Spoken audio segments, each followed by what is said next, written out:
యాండో ఎలా ఉన్నారు?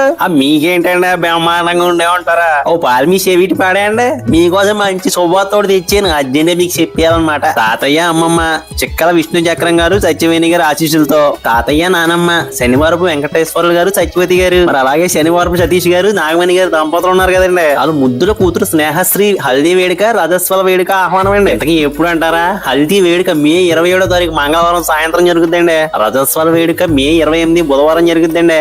ఫంక్షన్ మొత్తం పెనుమల్ల గ్రామం మా స్వగృహంలోనే జరుగుతుందండి. మీరు అందరూ తప్పకుండా వచ్చి చల్లని మనసుతో మా ముద్దుల కూతురికి మీ ఆశీస్సు అందించాలని మా కోరికండి. ఇక భోజనాలు అంటారా? అదే రోజు నావగాయ పిండి వంటలో 4 రకాల కూరలు ప్రేమ ఆప్యాయతలతో కలిపి చేస్తారండి. మర్చిపోకండి. మరి ఇంతకీ చెప్పడం మర్చిపోయానండి, మీకు ఎన్ని పనులు ఉన్నా కానీ పక్కన పెట్టేసి పిల్ల జల్ల అందరం తీసుకుని ఖచ్చితంగా రావాలండి. ఇగో మీరు మాత్రం రావద్దు, మేము బెంగటేసుకుంటామండి. మనకు మాట వచ్చేద్ది. ఈ శుభకార్యానికి మీరు ఖచ్చితంగా రావాలని చెప్పి మరీ కోరుకుంటున్నారండి. ఆ ఎవరో కాదండి, వాళ్ళ మామయ్య అత్తయ్య రాజు నందిని గారు. అవి ఉంటామండి. మరి బోల్డ్ పనులు పెండింగ్ లో ఉండిపోయినాయండి.